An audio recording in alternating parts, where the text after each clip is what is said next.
All right. Hey, what's going on, good people? It's Gardner Douglas, your Oyster Ninja. Let's get it going. Appreciate y'all for listening to the podcast, tuning in. Today we've been hopping all over the place. We've had people from Maine, we've had people from Baltimore, we've had people from Louisiana, and now we're in Texas. Today we're interviewing David and Jacob from the Oyster Bros out of Texas. They are known for being leaders in the growing field of Texas oyster mariculture. You can find their oysters all over Texas, across the Southeast, in Georgia and Florida, and let's not forget about the Big Apple. Oyster Bros is not new to this. They are true to this. That they are third generation shrimpers and actually transitioned from shrimping to oyster farming. Who does that? They are based in Palacios. Palacios. I said it right the first time. They are based in Palacios, Texas. But today you have the pleasure of meeting them on the Oyster Ninja Podcast. Gentlemen, what is happening? Man, everything's going good. Thank you for having us on your podcast. Hey, my pleasure. My pleasure. I'm always happy to talk to oyster people, oyster folks, and especially oyster folks in different regions because, you know, despite what everybody thinks, all oysters are not the same.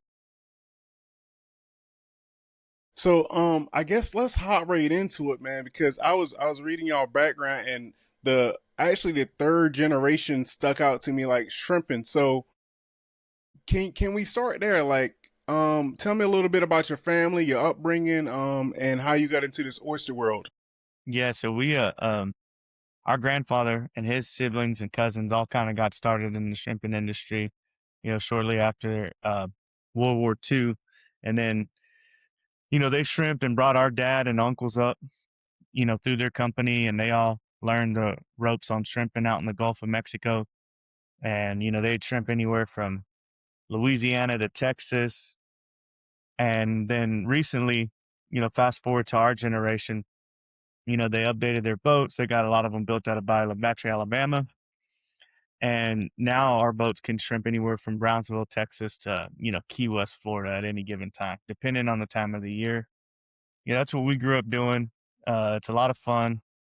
But the only thing about, wild Gulf shrimping is it's a lot of days out in the Gulf too. I mean, sometimes you're out there 30 to 60 days and either you're out there until the boat runs out of fuel or till you fill up the boat with shrimp and then you get to come in.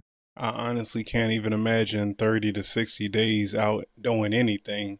That's my biggest fault is consistency, but I'm working on it.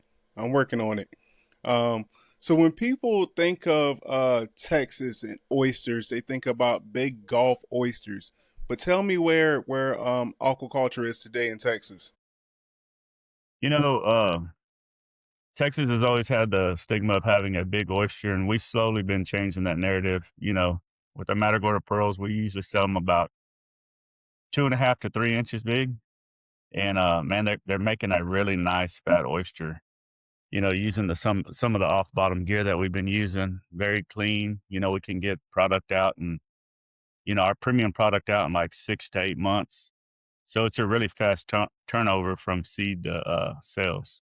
Everything just moves quicker in the warmer waters. And we got some really nutrient rich waters over here where we're at. That's definitely different because, 6 to 8 months, that's just, I can't even think about like getting an oyster out that fast. I'm not a farmer. But from what I hear people talking about, they say, anywhere from a year to a year and a half is kind of the norm. Is that correct?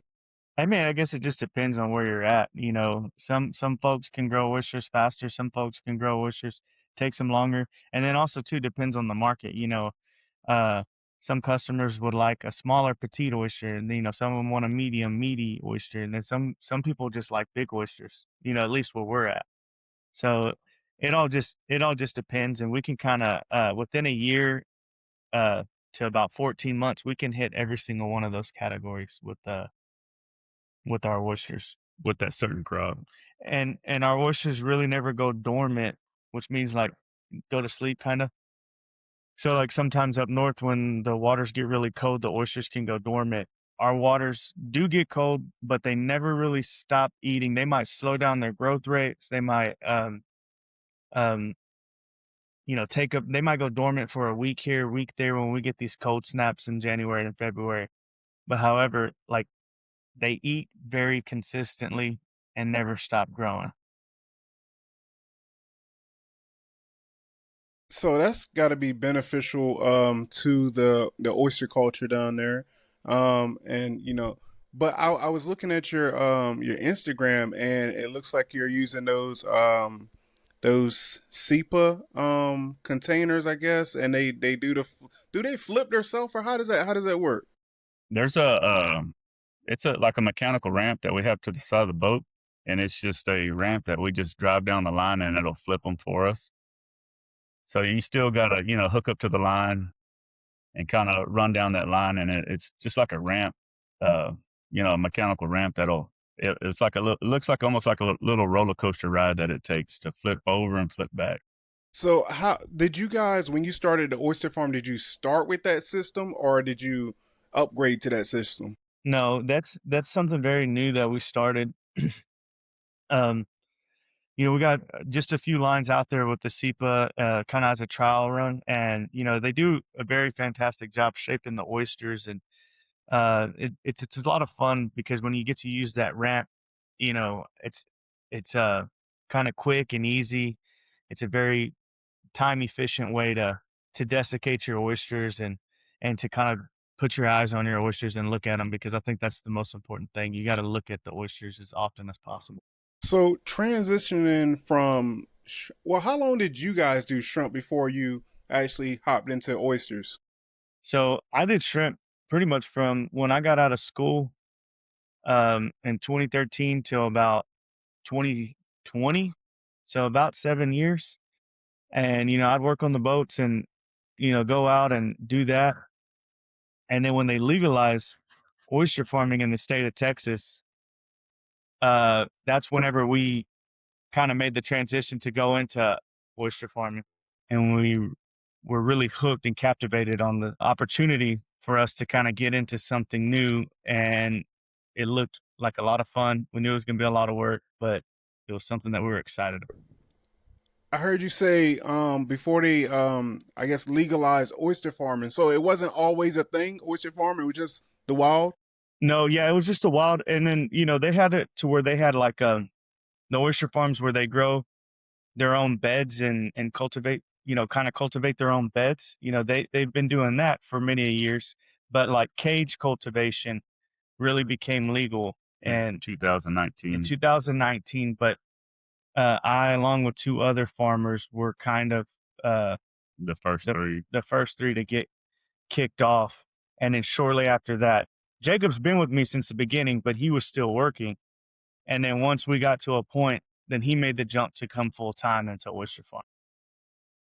See, I told you y'all was twins. Y'all finishing each other's statements and sentences and stuff. We were roommates for 17 years. Yeah, it was my bumpy. Oh man. So being like those one of the first farmers on the scene, like where'd you get inspiration from? Like, well, first of all, why did you want to transition from shrimp to oysters, and then how did you actually I guess figure out what to do? Well, me and him were trying to buy another shrimp boat for so long, and it just never would work out. And the industry in shrimping was kind of at a rapid decline because of major imports from other countries, and it's hard to compete with those prices when you're paying different labor pools and stuff like that. And so we kept wanting to get a new shrimp boat, and then it just never would work out. And then whenever this came about, our dad was the one that was like, "Hey, you know what, man? Just forget about shrimping. Y'all need to try this oyster farming out. Like, this is the future right here." So our dad saw it early on, and we kind of dabbled with it for a little bit, the idea. And then finally it was Dr. Mario Marquez. He came and kind of really put on like a workshop for us to learn how to do it. And then that's when me and Jacob both decided, like, oh yeah, we could do this. This would be a lot of fun, and we could definitely probably succeed in it. Yeah, between him and Mario Marquez, he's with Sea Grant, and then Rob Hind, he's with Pemar. those two have had a lot of experience in the industry, and they kind of helped get the whole Texas mariculture kicked off. Helping farmers start out, teaching them how to farm, things like that.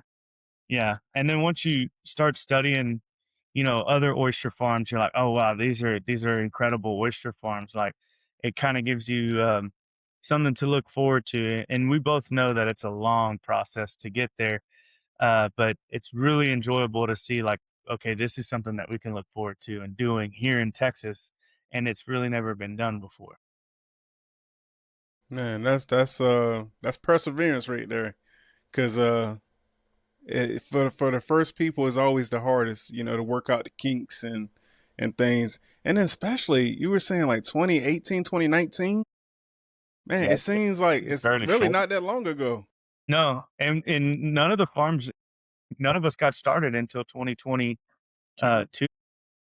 First crop came online. Yeah, they legalized the program in 2019, but they didn't have the program set up until probably 2021.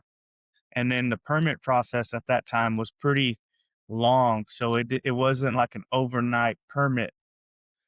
You had to seek federal and state permits, and it just took about a year to get all your permits. I feel like over the years while shucking oysters, shucking oysters has taught me a lot about life.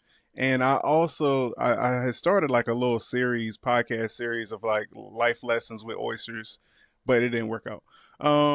Seems like the listeners don't really care about life lessons. It's cool. It's all right. What did working on the water teach you about life? Man, just discipline. Paying attention to weather, knowing, make smart moves. Safety is always important to us. You always want to be safe on the water. You don't want to get your guys or yourself in a bind. So just being responsible about doing things that way. There's Mother Nature. You don't play with out there. Even if it's in a bay, our bay's pretty big. It's I forget how big our bay is, D. I mean, it's huge. It's huge. I mean, we're only in one section of it. And the way we set up the farms to be, we got barriers of protection because we got a hard southeast wind over here. So it's just things like that we took into consideration when building the farms. Quick access to land. If something was to go south, hey, you're 1,000 feet from the land, get there quick. Don't worry about the boat. Just run it up on the beach if you have to, things like that. Yeah. And, I've been working on the water my whole entire life. So like, it's kind of taught me everything, like learning from our dads and our uncles. And, it's a very unique way of life. Whether it's shrimping or oyster farming, people find it very interesting that you do something very unique. And, but a lot of people fantasize about it, and really it's sometimes it is a fantasy, but most times it could be a nightmare too. You got to take the good with the bad and be smart about it. Like Jacob said, whether we're playing in Mother Nature's ball court. So, she dictates everything. Being proactive about orders, like, hey, bring them in early. Don't wait till the last minute kind of things, stuff like that. What lesson do you think you are still learning about oyster farming? How to grow oysters. Everything. Yeah.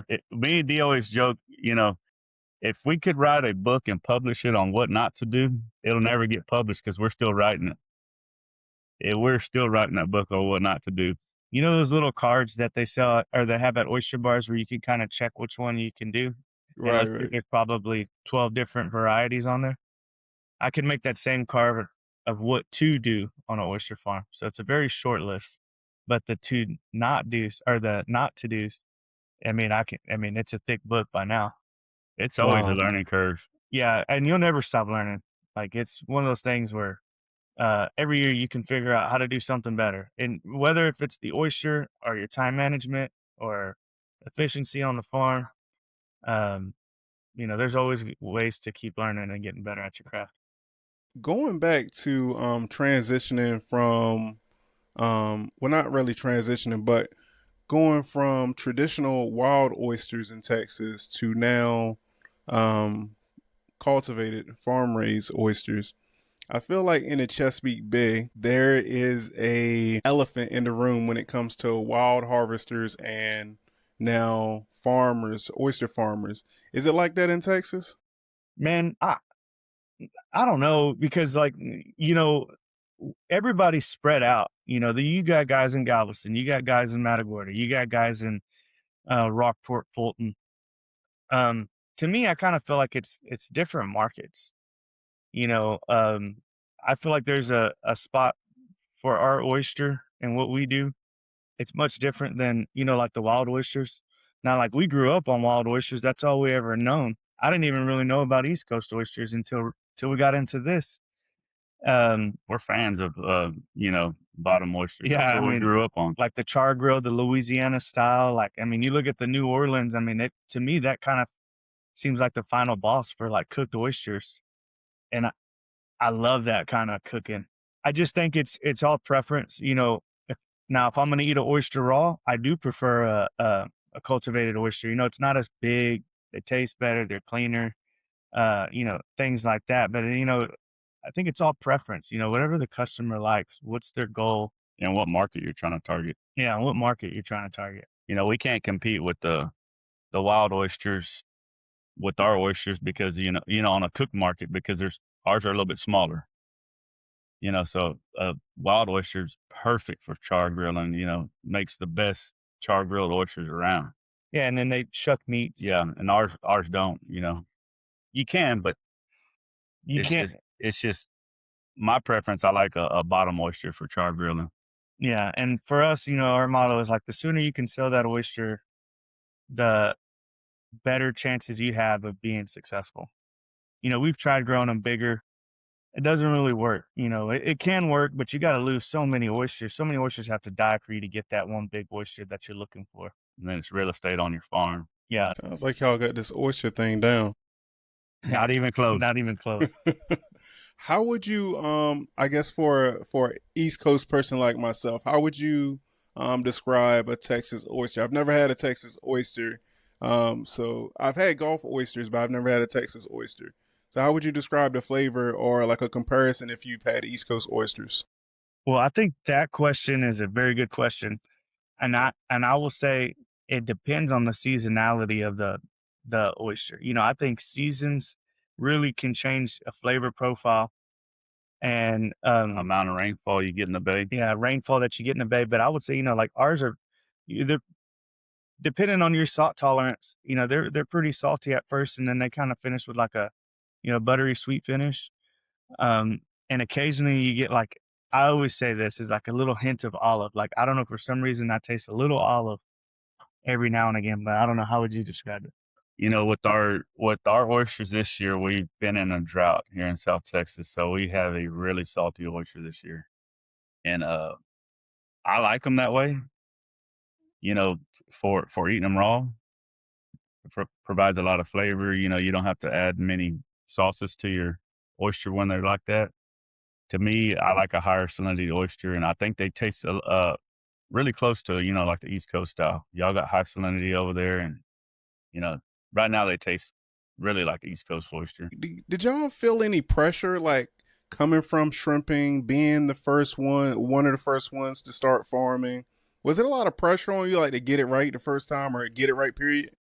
Man, I wouldn't say it was a lot of pressure. I would say it's just a lot of learning, trial and error. Like, yeah, you get the pressure from like, hey, it's time to pay notes and this and that, you know. So like you get that kind of pressure, like financial pressure. But as far as like figuring it out, like we're still figuring it out. So like you feel the pressure early on, and I think you just kind of figure out how to handle the pressure and like, okay, we could keep getting better and better, and things are working. This doesn't work, you know. I think as we are getting smarter at growing oysters, like the pressure's not as. I think the pressure comes from is how do we be better than next year? How do we be better than the next crop? You know, that's the pressure we got against ourselves. Like, what can we do better? Like, everything's got to be better. You don't ever want to go back. So it's like, what can we do better this next season? You know, we got notes written down on, you know, different things we're going to try to be better. This year was a good crop. Next year we want to be better. Yeah, this year was our best crop since we've started oyster farming. and I want next year to be Better. way better than this year. Like even if it's, you know, like I was saying earlier, time management, you know, efficiency, being more cost effective on how to grow, you know, our product, because a lot of those things transition to like getting that higher price and selling a more unique product to the market, especially here, you know, up there where y'all guys are at. Y'all been doing it for quite a while, and down here, you know, nobody really knows that Texas is able to kind of do the cultivated oyster yet. Do you ship your own oysters? Like, can you ship directly to consumer? Yeah, so we got our website set up now where people can go on and put in orders and we can drop ship to them. Yeah, we just launched it. We haven't even advertised it yet, like it's that new. Yeah, I think that's gonna be a game changer. Yes. So what's happening in Texas oyster culture right now that everybody should be paying attention to? Because you did say like right now a lot of people don't know like the oysters are coming out of Texas. Right now, like, you know, East Coast is more established than, you know, Texas. So what should people know about Texas oysters? What do you think? Man, I think like one of the main things is like knowing that we can do what they can on the East Coast and a little shorter amount of time, you know, just kind of getting that, and I would say like that Gulf stigma off of our back, you know, as being, you know, just a big oyster. You know, we're doing off bottom now. So it's kind of, you know, I think once people are starting to catch wind to it. So I think I think eventually it's going to help the whole market out for everybody down here. Yeah, and I would say like, you know, I've talked to many people, and a lot of people have that Gulf stigma, like, oh, Gulf oysters are dirty, they're huge, and then, you know, you go talk to somebody, and they're like, no, that's an East Coast oyster, and it's like, it's an Eastern oyster, yes, correct. I was like, but I grew this thing myself. I grew this thing in Matagorda Bay, so like, it's growing in the Gulf, and I think once we can get past that, you know, we can really develop great markets, and also too, um, kind of it might not be 100% true, but like some things that I notice is like we our peak seasons are in the cold months. It's kind of like the reverse. I feel like on the East Coast, their peak seasons are in the warmer months. You know, it just gets too warm down here for us. So it's kind of flip flop. So I'd like to really try to get more people to try Gulf oysters, you know, mariculture Gulf oysters, um, and kind of see markets expand because, you know, they're great. I mean, the guys in Alabama are doing a great job. Louisiana, Florida. I mean, now the whole Gulf of Mexico is doing it, and there's some really great southern oysters out there that are very, very unique. I feel like y'all are doing a good job, and I wanted to ask about a lot of pressure on your shoulders simply because I've talked to numerous people now, and y'all name Oyster Bros has came up like every single time, and I'm like, and that's why I reached out. I think I reached out before, but I was like, oh no, I gotta apply a little bit more pressure. I gotta get Oyster Bros on the podcast and see what's going on down there in Texas. So y'all are obviously doing a great job. I love your social media. I feel like I feel like a lot of oyster farms are catching up now to social media, but it looks like you guys are doing a great job with the storytelling and, you know, just capturing what everybody, like you said, is jealous and they want to see it. So is that like part of the strategy also? Tell you what, one of our biggest strategies is you know, I know you had Peyton on your podcast, meeting guys like Peyton, Ashley J, Daniel Wangler, all these guys who really are professional shuckers, like building relationships with the shuckers. Those are the, you know, ones who have your product at the very end. You know, they're all great guys. You know, they help promote our product. You know, we bring them out to the farm, you know, come take tours. And that's something that me and him realize is building relationships with shuckers is like more important, like one of the most important things to do, you know, because they're the ones showcasing your oysters. Yeah, because like, you know, even like Rick, Rick from New the York. Wandering Shucker, and, you know, like Nola Queen and Julian Stingray J, like a lot of these guys, like they have a great passion for shucking oysters, and like yourself too. Like because I follow you on Instagram, you know, like they have the same passion for shucking oysters like we have for growing them. So like it really aligns. I think that's a very Building relationships with the shuckers. yeah, It's like, and the chefs, and you know. chefs. And, you know, that's, to us, that's a big part of our, you know, business is building these relationships. Now, through like building these relationships and, you know, your name coming up in conversations, and of course the success, you know, of having your oysters in restaurants and places all over. Do you ever? What do you think is gonna be that feeling of, or will it ever be? Because I know you always perfecting the oyster of we made it. That's a good question, but you kind of caught me off guard. I haven't really. So to table that, then what are your goals like going forward with the oyster farm? Like what's next up? I know you say you just hit the platform, so you'll be doing direct shipping. What's next for the Oyster Bros? I would like to sell more and more oysters out of state, you know, because Texas is a really huge market.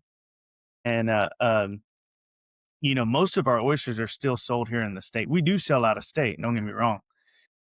But I would say it's probably 80-20 or 90-10. It's, you know, there's a lot of consumption of oysters here in Texas. Um, I would like to travel more out of state, you know, go find and bring Texas oysters to different landlocked areas. And, you know, like there's oyster bars all over the United States. And to me, that's what I would like to see. I would like to see us get out more and, you know, present our oyster in places that they've never seen before. I think that's a good goal for me. I don't know. What about you? Yeah, I'm there too. You know, getting them out of state is always good. You know, seems like whenever it gets popular, you know, in New York or, you know, a lot of the big oyster eating states, you know, trickle back down to Texas too as well. You know, I think it just helped with our market here in Texas as well. So I often get people sending me emails or having conversations with people where, you know, they say, you know, I was listening to your podcast and it inspired me to start shucking oysters. It inspired me to start growing oysters, and now I'm growing. Now I have an oyster farm, or you know, now I'm working with shell recycling. For you guys, what would you tell a person who is looking to getting into oyster farming, or like they got that little tickle, that itch? What would you tell that person who wants to get into oyster farming? I would say start small, learn what you're doing, and grow from there. You know, don't try to come out the gates and, you know, swing for the fences, you know.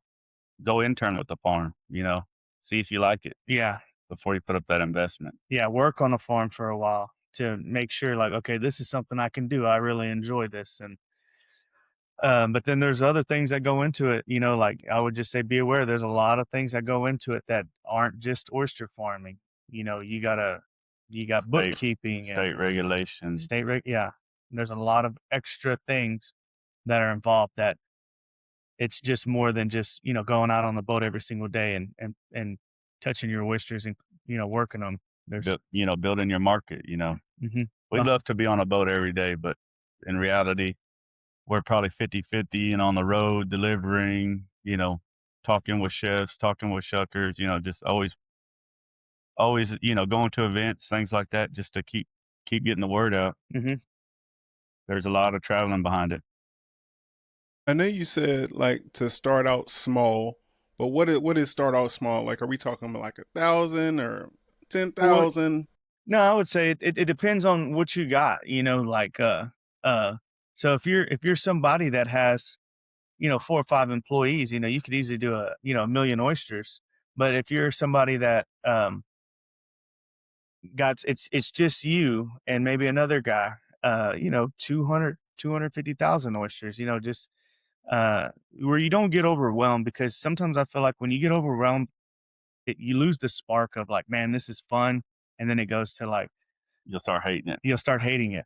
So, you know, you want to love it. You don't want to hate it. And as far as like having those conversations with chefs and shuckers? Like, what does that conversation look like? Um, Man, Go- just more of a consumer education, like letting them know that we can do the same, as other states, bringing them out to the farm, letting them get a experience of, kind of what a harvest would look like, what we do day to day. It kind of, lights a spark in their eyes too. Like, man, this is really cool. Like, I know where my product's coming from. We can get it from the water to the cooler in less than an hour. That's good time temperature matrix. That they know that their oysters ain't sitting out on the boat all day. It's going from here to here. We can harvest this many, X amount of bags, bring them to the cooler within that hour. So it gives them like a warm fuzzy feeling that their product's getting taken care of good. Yeah, and I really love meeting chefs too. Like, I think that's probably my favorite part of the sales aspect is like, going to these restaurants and eating the food that they offer, and then seeing that the oyster selections that they have, and um, kind of just going and talking to them like, hey, how could I help you out? Do you need an oyster? Do you not need an oyster? Like what what could I help you with? And kind of build that partnership. Not just go in there like, hey, I got oysters for sale. Like, I just want to introduce myself to you. Come visit us on the farm, come check us out. And if you can see something working out, then give us a shot. So going back to talking to the chefs and like eating their food, do you think there will be a time? I don't know. It's like podcasting, right? It's like, oh, everybody has a podcast. Is there going to be a time where like, oh, everybody has an oyster farm? Do you see that coming, or is it still early for Texas? I think if I'm being honest, I think what happens is like you have a lot of people start a oyster farm because they fantasize about it and they think it's a quick money grab. And I think it's the complete opposite. I think like it's a slow process. It takes time to build and it takes time to do anything with oysters. So um, I kind of hear that a lot already.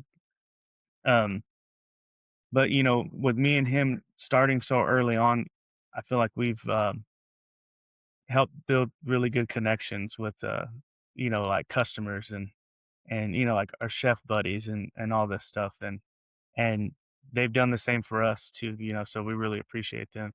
And we like Palacios is a real big seafood town. There's lots of aquaculture, lots of, they got redfish farms, catfish farms, striped bass farms, farm shrimp, and then they have wild shrimp and then crabbers here. So it's really a seafood town. Hmm.